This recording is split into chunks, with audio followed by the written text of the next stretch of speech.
সাহারা অর্থলগ্নি সংস্থার কর্মীর বাড়িতে ইডির হানা। নিউ ব্যারাকপুরের রঞ্জিত ঘোষ নামে এক কর্মীর বাড়িতে ইডির তল্লাশিতে ইডির 5 সদস্যের একটি দল মুম্বাই, দিল্লি, লখনৌতে একযোগে তল্লাশি। এমনই খবর ইডি সূত্রের। একযোগে তল্লাশি ইডির, লখনৌতে একযোগে তল্লাশিতে ইডির 5 সদস্যের একটি দল মুম্বাই, দিল্লি, লখনৌতে তল্লাশি।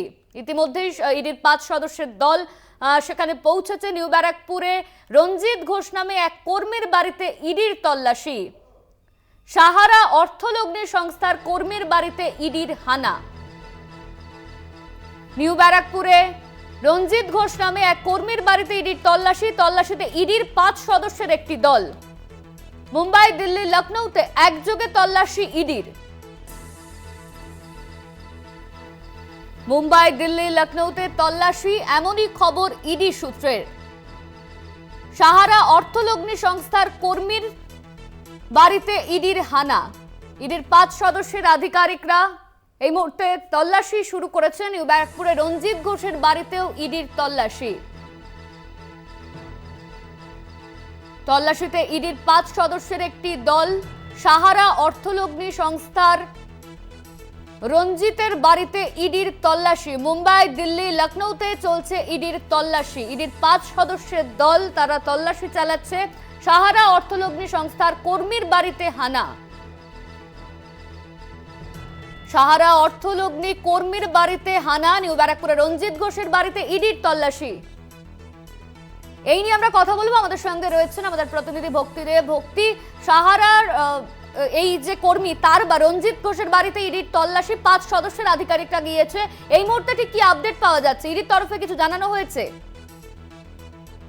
এখনো কিছু না জানানো হলো, যেখানে আমরা দেখতে পাচ্ছি ঠিক 7টা নাগাদ এই ইডির যে সদস্যরা আছেন, দলটি আসেন এবং এসে কিন্তু তারা কিন্তু সরাসরি তার ঘরে ঢুকে যান এবং বলা যেতে পারে নিজ দিয়ে কঠোর নিরাপত্তায় বলায় মুড়ে ফেলা হয়েছে। এবং যেহেতু রঞ্জিত ঘোষ সাহারার বিভিন্ন দপ্তরে তিনি কর্মী ছিলেন, শুধু একটা দপ্তর না, যেহেতু তিনি কম্পিউটারে বেশ কিছু তথ্য তিনি জানতেন, ইডি যখন এই তদন্তে নামে সেখানে দেখা যায় যে এর নাম ভেসে আসছে, অর্থাৎ এর অনেক কিছু তথ্য তার কাছে রয়েছে।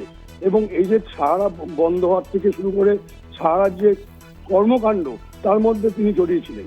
সেই কারণে আজকে কিন্তু তার কাছে এসে এই যে ইডির যে রেড এবং বলা যায় তল্লাশি, সেখানে বেশ কিছু তথ্য পেয়েছেন, এটা সূত্র মারফত খবর।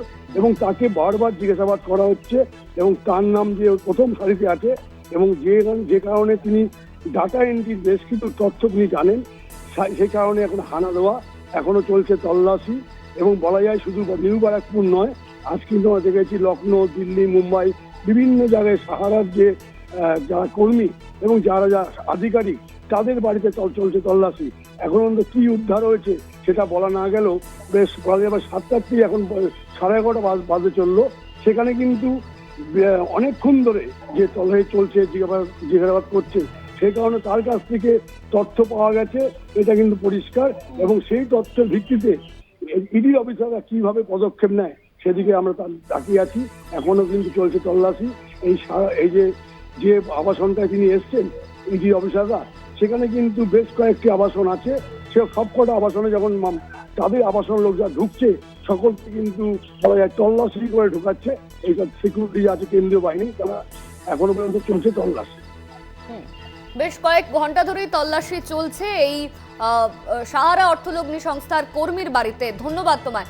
তল্লাশিতে ইডির 5 সদস্যের একটি দল এই মুহূর্তে তল্লাশি চালাচ্ছে, তারা কয়েক ঘন্টা ধরে তল্লাশি চালাচ্ছে।